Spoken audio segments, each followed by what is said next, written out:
Amici bellini, buon martedì, no è venerdì, vabbè buon martedì, lo spieghiamo anche a Silver che gli è piaciuto tantissimo questa cosa. Sempre per mio archivio vi posto la prima parte perché siamo stati lunghissimi oggi a Canale 8 e quindi divido in due parti per forza. Benvenuto Massimo Paradiso, iscrivetevi al canale, lasciate un like preventivo per Silver, questo like va per Silver Mele perché comunque mi dà sempre grande disponibilità, io la do a lui ma è lui che la dà a me fondamentalmente, quindi grazie Silver, 500 like per Silver Mele immediatamente. E quindi vi lascio con questo intervento che ho appena finito su Canale 8 e alla fine del quale riprendo la parola per parlare un pochino di questa situazione di mercato, perché le notizie di oggi si alternano tra Gulam recuperato, cioè il recupero prevede, va come previsto, il Napoli compra Landolfi nel settore medico, quindi potrebbe essere un indizio sotto questo punto di vista per la paura degli infortuni, ma si parla di Bakayoko, quindi ci vediamo a fine video perché voi ve lo vedete tutto. Vai, cominciamo. È un martedì pazzesco. Rumori incredibili, rumori. Eccolo qui Valerio. Ciao Valerio, buonasera. Buongiorno, buonasera. Buongiorno, vabbè, buon martedì. Sì, buon martedì. Senti, amico mio, un chitarrista, perché c'è la foto di questo ragazzo che suona la chitarra, avendo capito della mia passione per il Jethro Tull, mi scrive: Ian Anderson è come De Laurentiis, non puoi mai andargli contro perché nel momento in cui magari storce il naso, qualcosa non gli piace, ti mette alla porta. Ma è vero che è così? Ian Anderson, ragazzi. Pensavo perché sta su una gamba, non so se... Ah, dici? Come la gru, però non so a capire. come la gru in bilico in un calcio che allora ragazzi avevo ascoltato che quella, scusami Vale, ma quella lì era la copertina di una copertina storica dei Jethro Tull, la foto di Ian Anderson su una gamba con il flauto, no? Sì, e quella è la sua immagine, è un'icona, Thick as a Brick, fantastico, veramente uno degli album più belli della storia del prog rock, ma in generale della musica, assolutamente. E apprezzo molto i tuoi excursus musicali, le mie malsane interpretazioni, vabbè, basta, interpretazioni. No, sono tributi, si chiamano tributi perché viene dal cuore, dalla passione, e va tutto bene. E per quanto riguarda la questione di De Laurentiis, io voglio partire subito a gamba tesa. Io sono abbastanza, ultimamente mi stanno dicendo che sono un po' troppo, insomma, critico e critico tutte le cose. Per esempio, l'ultima cosa che ho detto, mi sarebbe piaciuto vedere Spalletti almeno con una spilla del Napoli, ok? E questo però sono piccole cose, sono quei dettagliucci che a costo zero si possono fare e che secondo me farebbero piacere ai tifosi. Però scusa Vale, ha fatto la pettorina. Esatto, allora io là ci arrivo. Nel momento in cui si fanno le critiche a De Laurentiis, però dobbiamo tenere presente che in bilico in un calcio malato su un piede solo è comunque un presidente, uno dei pochi se non il solo che non vediamo mai finora coinvolto in questi scandali. Bravo. Paga sempre ragazzi, e bisogna dirlo in tutte le sue imprenditorialità, cioè nel cinema paga sempre. Se tu ascolti gli attori che poi lasciano delle dichiarazioni, dicono: il mio regret, cioè il mio rimpianto è aver smesso di lavorare con De Laurentiis. Allora dobbiamo mettere bene in chiaro le cose. Ci sono tante cose che si possono criticare e vanno fatte, ma viene da un posto d'amore, per l'amore per la maglia e per la voglia di crescere. Però per altre dobbiamo anche essere soddisfatti e orgogliosi di una situazione che non ci vede almeno coinvolti in questi scandali che escono giornaliermente, proprio quotidianamente. Ecco, per questo il nostro amico poco fa, Pasquale, diceva: no, De Laurentiis ci ha raccontato delle scommesse, di questo flusso interminabile in quanto a soldi di 500 miliardi oltre che parte da Singapore, raccontato da Il Declan, da Cantone, fino ad arrivare in Italia, fino ad arrivare a Napoli, quindi sarebbe giusto che lui si togliesse, visto che è una persona onesta, da questo mondo. No, dico io, questo mondo ha un grandissimo bisogno di persone che rispettano le regole, perché non possiamo noi ragionare al contrario, che quelli che rispettano le regole sono fessi, e quindi vanno fuori dai giochi che sono giochi solo per furbi. No, perché altrimenti, ragazzi, arriviamo prima o poi a fare, com'era, Valerio, aiutami ancora, Fuga da New York, con il grande attore.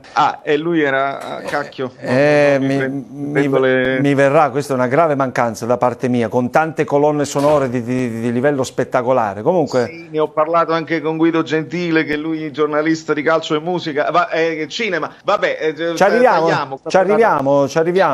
Qualcuno ce lo scriverà nei commenti, sicuramente. Sicuro. Intanto ti saluta Taisia Fiore. Grandissima Taisia, in rappresentanza di un folto pubblico femminile competente, sì, di tifose che, al di là di tutto, che vengono spesso insomma anche tacciate di non capirne troppo, non ha importanza. Cioè, se uno ha una passione e si sente di tifare e di avere questo slancio verso il calcio, verso lo sport, ma perché non dovrebbero farlo? Continua, anzi, ne voglio sempre di più, non solo sul mio canale ma in generale in giro per il mondo. Caspita, ragazzi, Fuga da New York 1997, regia di John Carpenter. Esatto, Kurt Russell, esattamente. Non ho avuto il coraggio di dirlo, sono stato io fifone. Quindi non dobbiamo, con il Duca, non dobbiamo fare quella fine lì, Cioè i giusti devono vincere. Deve trovare delle alleanze, perché molto spesso, ti ripeto, il problema è sempre quello: quando lo fai da solo ti accerchiano e non hai la forza di poterti ribellare a certe dinamiche. Se tu trovi delle alleanze, bene. E allora, sotto questo punto di vista, anche bene l'atteggiamento positivo, diciamo neutro, che ha avuto Spalletti quando è stato un pochino incalzato sugli arbitraggi, sul VAR, sul cambio di Rizzoli. E lui ha detto: a volte hanno penalizzato me, a volte mi hanno invece aiutato, tra virgolette, insomma le decisioni sono state a mio favore, e quindi è rimasto molto neutro. Potrebbe essere un modo giusto di confrontarsi con una classe arbitrale, con un sistema che molto spesso ci vede vittime, diciamoci la verità. Io non ho paura di dirlo. Ti faccio una domanda: ma perché chiami troll i tifosi della Juventus? Se i tifosi della Juventus chiamassero troll i tifosi del Napoli, tu non ti sentiresti offeso, visto che sei tifoso del Napoli, ma tu, come tanti altri tifosi del Napoli. Poi noto che ciò che i tifosi della Juventus dicono sono sempre cose negative, che tu rappresenti con l'epiteto troll, e secondo te i tifosi del Napoli venissero etichettati. Vabbè, comunque non hai capito.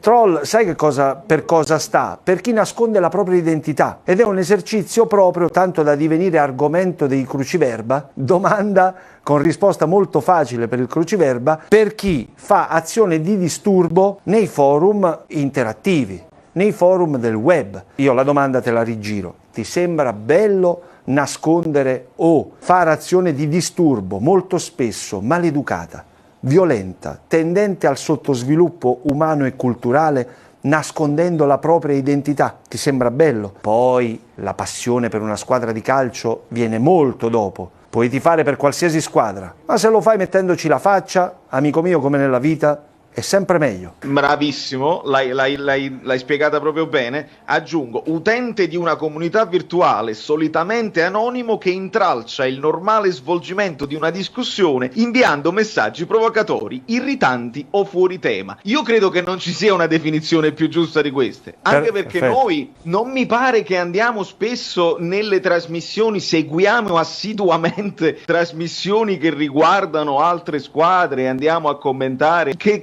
ci prendiamo questa briga, ci godiamo quelli che sono i nostri giocatori nazionali. Questo per quanto riguarda giusto il messaggio di oggi. Sì. Poi, essendo una cosa quotidiana, ci sarebbero mille esempi, però la definizione è proprio quella, il troll, non c'è altra definizione. I New Trolls, grande gruppo, però poi si offenderebbero i New Trolls perché parliamo di musica, poi il discorso diventa serio. A me la conferenza di Spalletti è piaciuta moltissimo, perché lui è un volpone, ma nel senso buono. Lui ha già pesato un pochino la stampa, ha già capito come il tifoso deve essere al centro del progetto, esatto. E quindi, come la maglia, riprendo il tuo discorso della pettorina, come la maglia, no?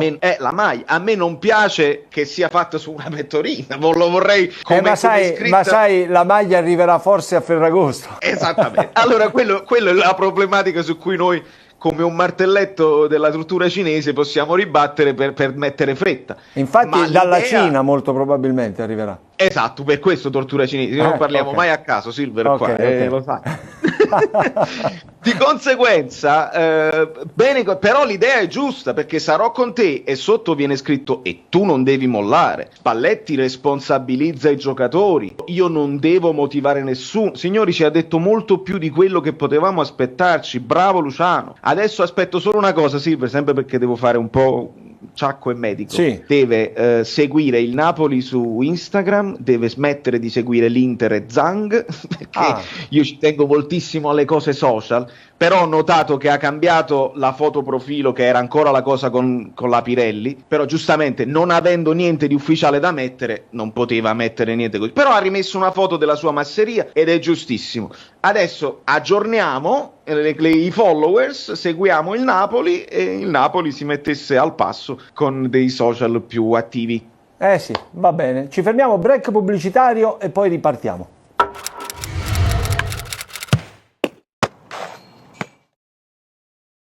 Allora, signori miei, poi ci sarà una seconda parte domani per quanto riguarda il mio intervento a Canale 8, è stato divertentissimo, e quindi cercate di capire quando io faccio le mie critiche alla società. Il Ciacco è medico, no? È una questione di obiettività, non è perché voglio dare un colpo alla botte e uno alla moglie ubriaca, non so come si dice, un colpo al cerchio e uno alla botte ubriaca, non mi ricordo come mi chiamo. Comunque bisogna essere onesti, cioè bisogna essere obiettivi nelle analisi. Se De Laurentiis fa bene certe cose ed è inattaccabile su certe cose, non lo attacchiamo su questo. Se invece certe altre cose si possono fare, io come un martelletto tic martello finché non si risolve. Abbiamo risolto, non è che ho risolto io, però abbiamo segnalato che Spalletti aveva ancora la foto profilo dell'Inter, l'ha cambiata, sono soddisfatto. Adesso smetti di seguire l'Inter, segui il Napoli e proseguiamo questa cosa mettendo i tifosi al centro del progetto, perché questo è quello che è mancato fondamentalmente quest'anno. Poi la stagione è andata male perché per un punto non siamo andati in Champions League, ma la stagione lascia veramente, va bene, il Napoli ci deve andare in Champions League perché ci fa piacere, ma se andiamo un anno in Europa League, 2 anni in Europa League, non cambia niente, veramente, credetemi, a parte il fatto economico, il fatto che poi per comprare certi giocatori ci dobbiamo rivolgere di nuovo a Bakayoko. Questa è la notizia che con Fabio Versati le stavamo commentando. Praticamente noi per prendere Emerson Palmieri, il Chelsea vorrebbe un'opzione, vi dovete prendere anche Bakayoko, quindi vi accollate l'ingaggio. Ora però io mi chiedo che cosa ne pensa Spalletti, perché voi potete dirmi nei commenti no, Bakayoko non lo voglio vedere più, oppure vi potete dire magari un'altra chance perché qualcosa di buono ce l'ha fatto anche intravedere. Negli occhi resteranno gli errori clamorosi, resterà la lentezza, va bene tutto, però dipende da Spalletti, se Spalletti lo ritiene adatto per il suo calcio, perché 4-2-3-1 sarà e va benissimo, ma il modo in cui si affronta un modulo, come si sviluppa un sistema di gioco è diverso e lo vedrete e ve lo farò vedere che non sarà uguale a quello di Gattuso. Quindi fatemi sapere voi che cosa ne pensate. Qua si parla della conferma di Gulam, quindi se esce Mario Rui entrerà un solo terzino, è pericoloso. Se Emerson Palmieri se sta bene fisicamente, ok, con l'idea di spostare ogni tanto Di Lorenzo di là, e a quel punto Spalletti ci deve dire se Malqui può giocare titolare, perché altrimenti andiamo nelle chiavette.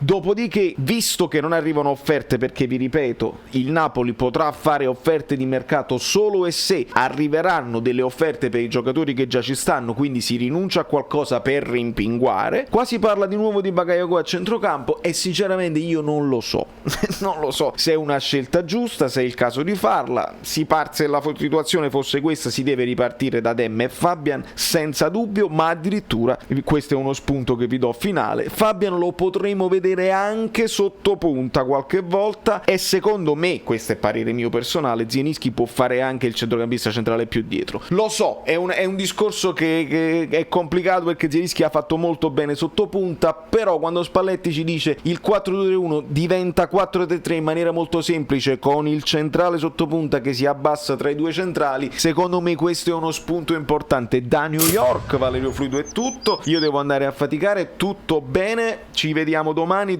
c'è la partita dell'Italia, la domanda è: ce la dobbiamo vedere live o volete l'approfondimento tattico subito dopo? A voi la risposta qua sotto. dobbiamo arrivare ai 10.000.